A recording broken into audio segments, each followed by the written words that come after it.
Nos acompaña hoy en Acontecer Digital Alejandro Ángel Torres, quien es director y productor de nuevos medios, cine y televisión, y además es curador de contenidos transmediales e inmersivos. Él nos ha dictado hoy una conferencia interesantísima sobre justamente narrativas expandidas denominada lo interactivo, lo inmersivo y lo digital, ¿cierto? Así mismo es. Y esta actividad fue organizada por la Vicerrectoría de Investigación a través del Laboratorio de Investigación e Innovación Tecnológica y también en conjunto con la Vicerrectoría de Docencia.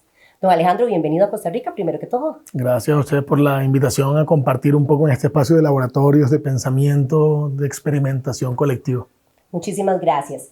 Iniciamos justo hablando del tema relacionado a lo que se dictó la conferencia. Y don Alejandro, ¿qué tendencias emergentes ha observado usted en esa narrativa audiovisual que podrían transformar la forma en que se comunican los descubrimientos científicos y los descubrimientos académicos en un futuro cercano?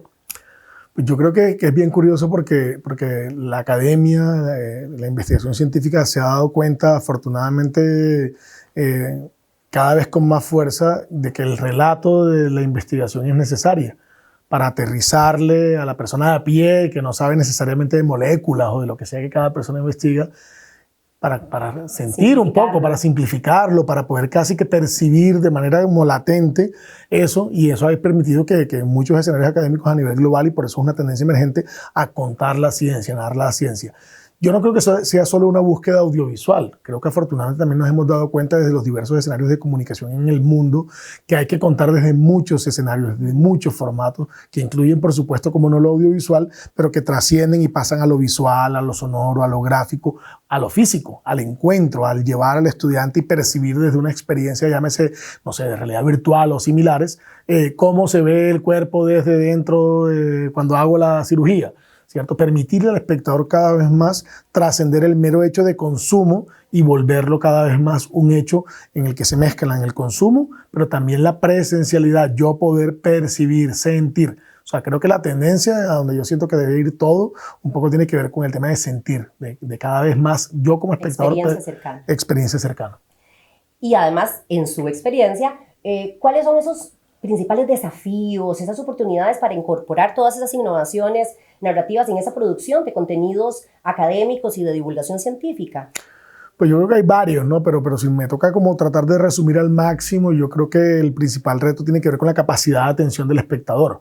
Por mucho que hagamos incluso contenidos narrativamente, estéticamente, técnicamente impecables, el espectador hoy en día tiene un menú, un buffet tan amplio de contenidos que a veces es muy difícil atraparlo, y por eso en cierta medida cada vez debemos empezar mucho más rápido desde cada una de nuestras áreas de comunicación a impactar a esa comunidad, a establecer un diálogo con esa comunidad, porque cuando yo intento establecer un diálogo, por lo menos las posibilidades de que me hagan caso y que me escuchen se potencian un poco, ¿no? Cuando yo le abro la invitación al espectador a que también se haga partícipe y le pregunto de qué tipo de temas científicos quieres que te hablemos, o qué tipo de investigaciones, o con qué temáticos, eso permite que el espectador sienta que le están hablando a él, que no le están hablando al vasto universo de los contenidos, sino que están hablando a él. Creo que eso es una de las cuestiones principales, de los retos principales, pero también tiene que ver con trascender un poco ese concepto de lo académico que a veces puede sentirse como un poco como rebuscado, como exagerado, como denso, ¿cierto? Y cada vez hablarle al espectador de una manera mucho más cercana, sincera, llana, inclusive si se quiere como tomarnos un poco menos en serio la academia, ¿no? Como poner al espectador los contenidos más rasos, más llanos, para que él realmente los apropie y no lo sienta como algo, que es lo que ha ocurrido históricamente, distante, ¿no? Entonces uno ve cómo hoy en día muchos de los proyectos que uno ve, no necesariamente siempre desde la universidad, pero sí en general hablando de la comunicación de la ciencia, acuden a un lenguaje más cercano, más llano, inclusive más juvenil. Y no hablo solo del lenguaje de los presentadores, hablo incluso de la estética gráfica, del uso de contenidos, de memes. O sea, empezar a jugar realmente con la dinámica del público. Yo creo que siempre, y de nuevo insisto en esto, tenemos que empezar en el público. Tenemos que un poco también dejar ese concepto un poco endogámico, histórico de los medios, desde donde fuera que creábamos contenido, en el que creíamos que nosotros debíamos decirle al público que debía consumir y cada vez más escuchar a ese público, entenderlo y por tanto generar unas lógicas de negociación, de negociación colectiva en la que el público también en cierta medida puede ser partícipe o copartícipe de esa creación, de esa narración colectiva que es al fin y al cabo la ciencia, porque entre más entendamos la ciencia, más factible va a ser que más personas estudien carreras relacionadas con la ciencia, más investigadoras quieran visibilizar su contenido y por tanto más espectadores lo conozcan. Claro, más acceso y más democratización también, ¿verdad? ¿Cómo podría, Alejandro, la UNED aprovechar esas narrativas expandidas para enriquecer esa experiencia educativa de nuestros estudiantes que, como usted sabe, aplican la metodología virtual con procesos casi en su totalidad virtuales?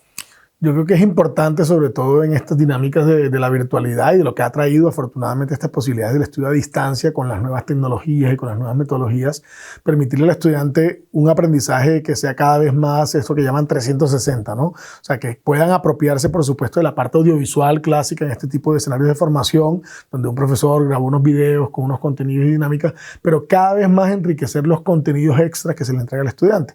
Obviamente manteniendo los PDF, los documentos textuales, pero potenciando otros escenarios de otro tipo de contenidos desde lo sonoro. Ya está más que comprobado que narrativas como la sonora ayudan muy bien porque permiten el tema de la multimodalidad, de poder estar avanzando mientras se hacen otras cosas y eso puede llegar a permitir, según qué tipo de carreras, materias y temas, otras posibilidades de mayor apropiación y consumo, permitirles a los estudiantes jugar, digamos, con otras herramientas, con todo lo que tiene que ver con herramientas de gamificación. Creo que cada vez hay que apostar más. Ya las universidades en general han apropiado en estos entornos de aprendizaje cosas como los quizzes y escenarios similares, pero además creo que cada vez debería ser mucho más necesario buscar que los estudiantes también hagan contenidos. O sea, no solo consuman contenidos en su proceso académico, sino que cada vez más tengan la obligación de trascender el texto, ¿no? Hazme un ensayo sobre tal tema que vimos hoy. ¿Qué tal si hazme un video en el que los chicos ya hoy en día estudian lo que estudian, tienen habilidades muy básicas, pero muy sencillas porque también los equipos las herramientas, entonces haz un video donde tú mismo te grabas haciendo una reflexión y eso puede permitir también hacer como una herramienta de choque con todas estas tendencias que vienen de la inteligencia artificial, que los chicos pueden hacer un mal uso de ello. No hay necesidad. O sea, en un texto yo puedo copiar y pegar lo que me dice un ChatGPT, pero en un video tengo que hacer la investigación, tengo que hacer la puesta en escena, tengo que buscar los contenidos, entonces ya aparece el proceso de aprendizaje implícito. Entonces, abrir la posibilidad al estudiante, uno, de consumir nuevos contenidos, pero sobre todo de producir ese concepto del prosumidor, de crear nuevos contenidos además de consumirlos, va probablemente, creo yo, y puede ser un reto interesante para la UNED, va a permitir a los estudiantes conectar de una forma distinta con el conocimiento. Creo que hay que también desmitificar un poco la tecnología. Dejar de creer que la tecnología es una cosa rara, distante, por allá drones voladores, cámaras 360 o gafas de realidad virtual. La tecnología está al alcance de nuestra mano y es la labor principal es qué hacemos nosotros como estudiantes, pero también como docentes con esa tecnología, cómo la apropiamos y cómo cada vez más experimentamos de formas distintas para lograr unos procesos más empáticos, más conectados, pero sobre todo más poderosos desde la educación virtual. Muchísimas gracias, don Alejandro. Gracias a ustedes por la invitación. Ha sido un gusto tenerlo y esperamos de verdad poder volver a tenerlo aquí en Costa Rica para aprovechar muchísimo más su conocimiento y su experiencia en Acontecer Digital. Estaremos pendientes.